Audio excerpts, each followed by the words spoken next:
I don't have kids and I have no experience with babies or motherhood or children.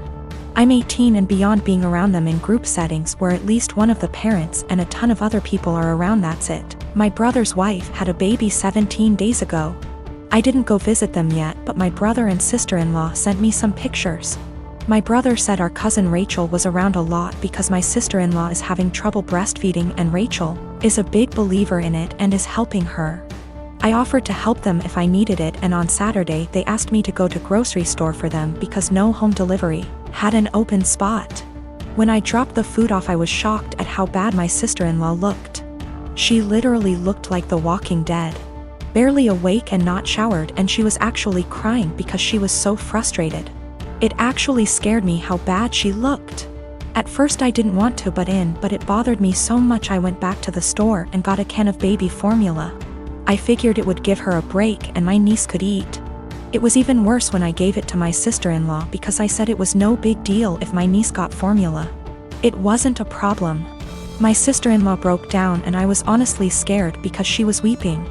Like in the movies when someone dies, kind of weeping. No one told her it was okay not to breastfeed. She felt so guilty because of Rachel butting in and no one telling her formula was okay. I actually ripped my brother a new one because he sat back while my sister-in-law suffered. There was no way he didn't see how bad she looked. No offense, but she looked terrible. I got my sister-in-law to shower after my niece ate and fell asleep, and I changed the sheets on the bed and told my sister-in-law to sleep while my niece slept, and I said I would get more baby formula. I thought I did the right thing because my sister-in-law actually stopped crying, showered and slept, and the next 3 days she looked better and didn't cry again. My niece gets full.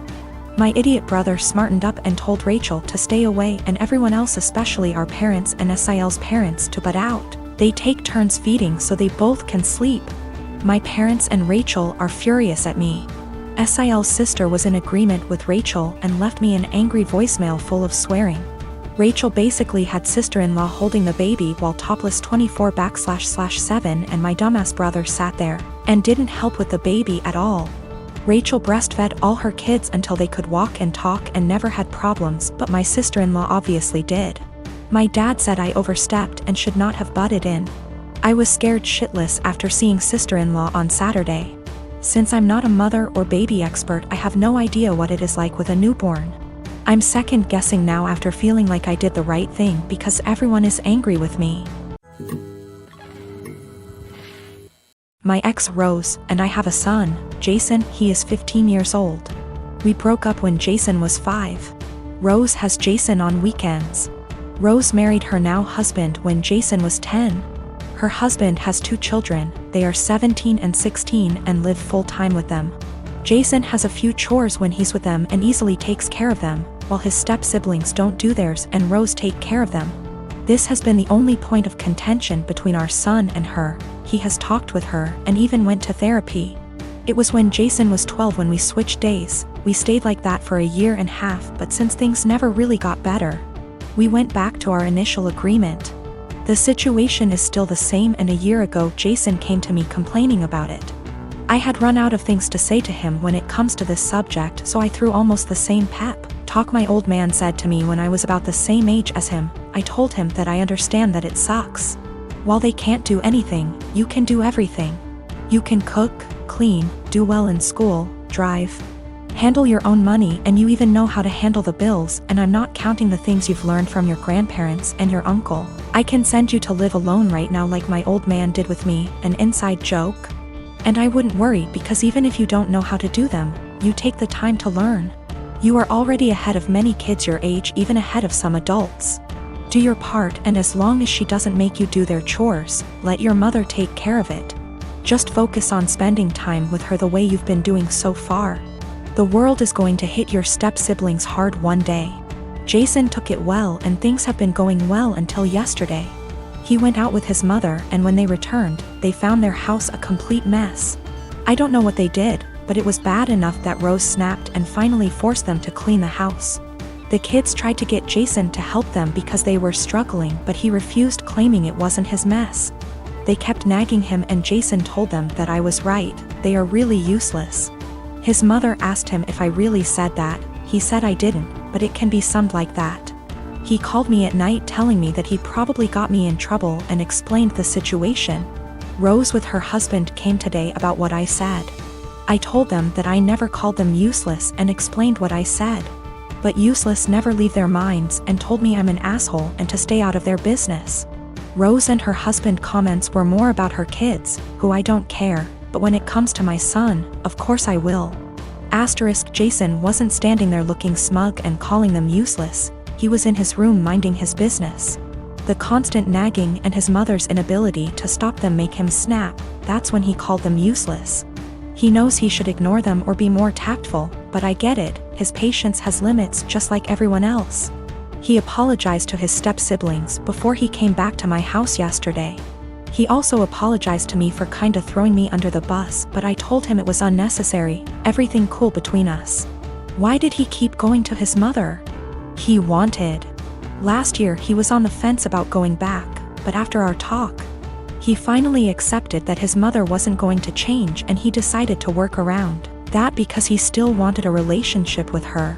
Their relationship actually got better, but after what happened, their relationship is going to change.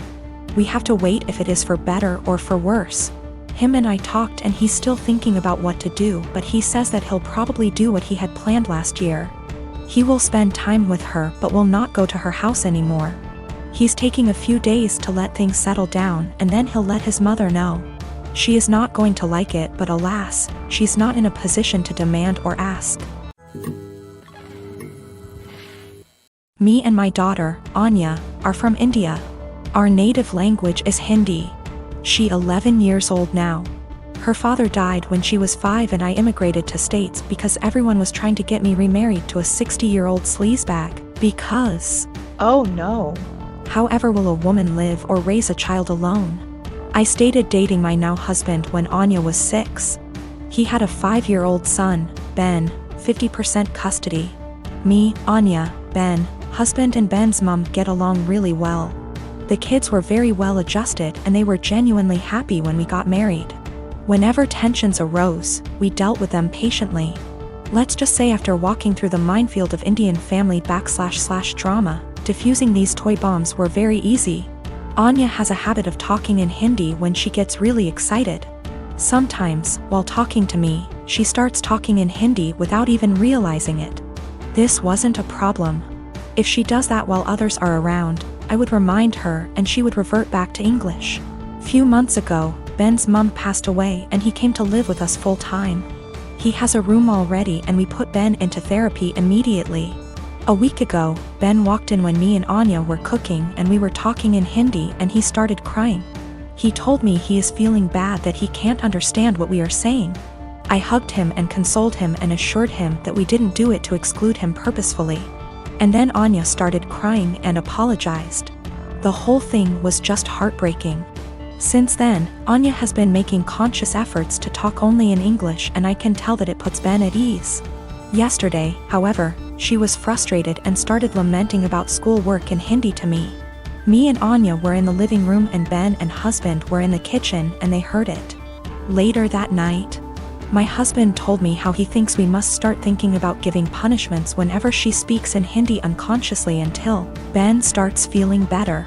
I was horrified at this suggestion. I have never pulled the "she is my daughter, not yours" card. But this is the hill I am willing to die on and use that card if necessary. Whether he likes it or not, it's her first language. Expecting her to always converse in her second language, even when she is feeling some extreme emotions, is just cruel. Especially after she is genuinely making an effort to make Ben feel more comfortable. It's almost like punishing for her heritage or for her being Indian. Of course, this is a huge point of conflict between me and my husband. I think it's unfair to do this to Anya, even temporarily. He thinks me and Anya are unnecessarily making feel Ben bad while he is mourning his mother, while we can try and prevent it. Both of us are conflicted here. Background about my sister. 2 years ago, my sister was killed in a car accident. She was riding with a friend to the mall, the friend's parent was driving. And teenage boy plowed through a red light while texting on his phone and hit the car my sister, Carrie, was in. Carrie was killed instantly and her friend, June, was in a coma for 3 weeks before her parents took her off life support. When Carrie passed, I was devastated and angry and just not in a good place. Carrie and I had been extremely close. Despite a 7-year age gap between us, we enjoyed a lot of the same shows, we went to concerts together. We volunteered together, and I took it upon myself to guide Carrie like any big sister would do.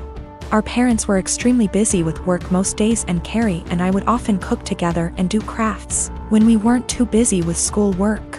Carrie wanted to be a NICU nurse when she grew up, and I helped her find a volunteer position at a local hospital to help get her gain some experience being around patients. In short, Carrie was my sister and best friend, and when she passed, I was a mess.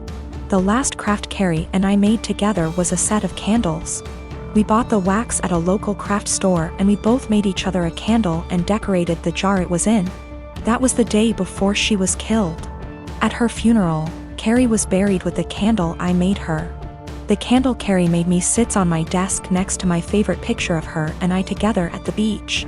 Or it did, until last week. Background about my boyfriend.